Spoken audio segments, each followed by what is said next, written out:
بسم اللہ الرحمن الرحیم۔ السلام علیکم۔ ہم الحمدللہ اسلامی تحریک کے کارکن ہیں، اور اسلامی تحریک انبیاء کے کام کا تسلسل ہے۔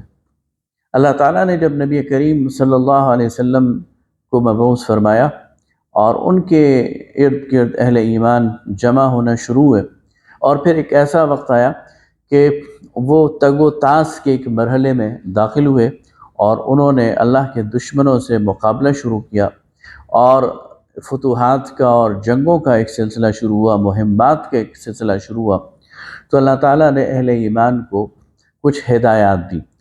وہ ہدایات اتنی جامع ہیں کہ ہر دور میں مسلمانوں کو ان کو اپنے مد نظر رکھنا چاہیے، خاص طور پر ان گروہوں کو اور ان اجتماعیتوں کو جو مقابلہ کر رہی ہوں، جو کسی مہم میں ہوں اور جو کسی بڑے مقصد کے حصول کے لیے میدان عمل میں سرگرم عمل ہوں۔ اس لیے کہ جو مخالفین ہوتے ہیں، جو حق کی مخالفت کرنے والے ہوتے ہیں اور جو ظلم اور سرکشی اختیار کیے ہوئے ہوتے ہیں، وہ دراصل شیطان کے ساتھی ہوتے ہیں، اور شیطان ان کے ساتھ مل کر اہل ایمان کے درمیان رخنہ ڈالنے کی کوشش کرتا ہے۔ سورہ انفال کا مطالعہ کریں۔ سورہ انفال غزوہ بدر کے بعد نازل ہوئی، اور اس میں اللہ تعالیٰ نے اہل ایمان کی جو اجتماعی حالت ہے اس پر تبصرہ بھی کیا اور اہل ایمان کو کچھ ہدایات بھی دی۔ ان میں سے ایک بہت خوبصورت ہدایت یہ تھی کہ وَأَصْلِحُوا ذَاتَ بَيْنِكُمْ، آپس کے معاملات کو درست رکھو۔ اصلاح کا رویہ ہمیشہ تمہارے پیش نظر رکھنا چاہیے۔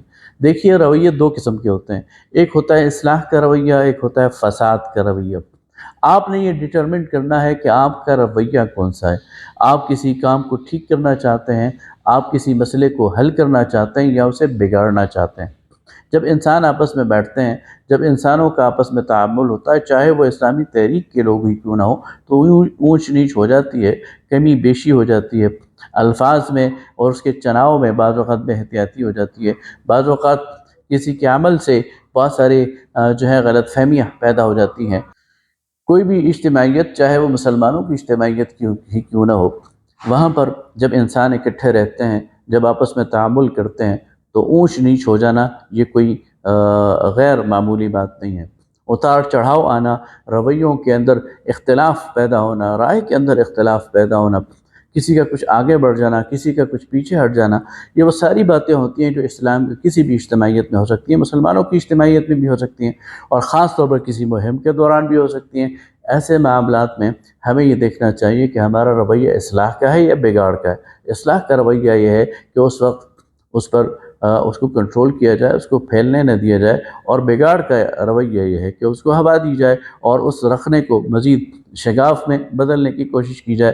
تو اللہ تعالیٰ نے قرآن پاک میں فرمایا وَأَصْلِحُوا ذَاتَ بَيْنِكُمْ، تم کسی مہم پر چل رہے ہو، کسی جہاد اور جد و جہد میں ہو، کسی تگ و تاز میں ہو، تو تمہیں آپس میں اصلاح کا رویہ اختیار کرنا چاہیے۔ اس کے ساتھ ہی متصلاً ایک دوسری ہدایت دے دی، اور وہ بہت ہی اہم ہے۔ فرمایا وَلَا تَنَازَعُوا، اور آپس میں تنازع میں نہ پڑو، آپس میں مناقشت میں نہ پڑو، آپس میں کسی لڑائی جھگڑے میں نہ پڑو، اپنے رائے کے اختلاف کو اپنی انا کا مسئلہ نہ بنا لو۔ وَلَا تَنَازَعُوا، کسی تنازع میں نہ پڑو، فَتَفْشَلُوا، تم پھٹ پڑو گے، وَتَذْهَبَ رِيحُكُمْ، اور تمہاری ہوا اکھڑ جائے گی۔ تمہارا دشمن تمہیں متحد سمجھتا ہے، تمہارا مخالف تمہیں اکٹھا سمجھتا ہے، یکجان سمجھتا ہے۔ جب اسے پتہ چلے گا کہ تمہارے تو دل پھٹے ہوئے ہیں، جب اسے پتہ چلے گا کہ تمہارے اندر تو دراڑیں ہیں، تو تمہاری ہوا اکھڑ جائے گی، تمہارا رعب ختم ہو جائے گا، اور تم وہ منزل سر نہیں کر سکو گے۔ تو فرمایا وَلَا تَنَازَعُوا فَتَفْشَلُوا وَتَذْهَبَ رِيحُكُمْ، اور فرمایا کہ وَاصْبِرُوا، صبر کرو، إِنَّ اللَّهَ مَعَ الصَّابِرِينَ، ڈٹے رہو ثابت قدمی کے ساتھ، یکجان ہو کر اور ایک صف بنا کر اور متحد ہو کر، تاکہ وہ تمہارا دشمن تمہاری کسی اندرونی خلفشار کا فائدہ نہ اٹھا سکے، اور اللہ تعالیٰ صبر کرنے والوں کے ساتھ۔ اسی طرح جب آپ کسی مہم پر ہوتے ہیں، جب آپ کسی اہم اور خطرناک موڑ سے گزر رہے ہوتے ہیں، تو جو مخالفین ہیں یا جو اندرونی کچھ کمزور لوگ ہیں، وہ افواہ سازی کی فیکٹریاں چلانا شروع کر دیتے ہیں، غلط اطلاعات دینی شروع کر دیتے ہیں، آپ کو کسی اور ڈائریکشن پر لے جانے کی کوشش کرتے ہیں، آپ کو کنفیوز کرنے کی کوشش کرتے ہیں۔ اور آج کل تو سوشل میڈیا ہے، افواہ سازی تو بہت آسانی کے ساتھ کی جا سکتی ہے۔ اس بارے میں بھی سورہ نساء میں واضح طور پر اللہ تعالیٰ نے وہ ہدایات دی۔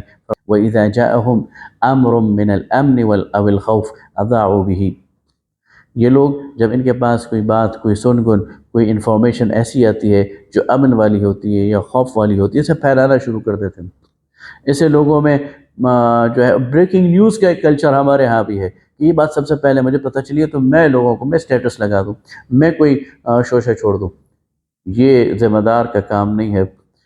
اللہ تعالیٰ فرماتا ہے کہ جب بھی ان کے پاس کوئی ایسی انفارمیشن آتی ہے جو امن سے متعلق ہو، جو خوف سے متعلق ہو، یہ اسے پھیلانا شروع کر دیتے ہیں، حالانکہ وَلَوْ رُدُّوهُ إِلَى الرَّسُولِ، یہ وہ انفارمیشن پہنچاتے رسول صلی اللہ علیہ وسلم تک، وَإِلَى أُولِي الْأَمْرِ مِنْهُمْ، یا اپنے ذمہ داروں تک، لَعَلِمَهُ الَّذِينَ يَسْتَنبِطُونَهُ مِنْهُمْ، تو وہ لوگ ان کے علم میں آ جاتی ہے اور وہ اس سے کوئی چیز ڈرائیو کر لیتے۔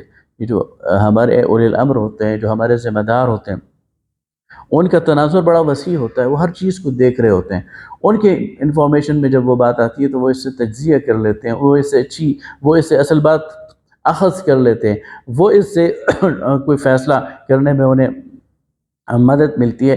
لہٰذا کسی افواہ سازی میں بھی ہمیں شریک نہیں ہونا چاہیے، اور کسی تنازع کو بھی بڑھاوا نہیں دینا چاہیے، اور اصلاح کا کام کرنا چاہیے۔ یہ وہ چند ہدایات ہیں جو کہ کسی بھی مہم میں جب ہم ہوں تو ان میں تو خاص طور پر اور عمومی طور پر بھی ان پر عمل کرنا چاہیے۔ وآخر دعوانا ان الحمد للہ رب العالمین۔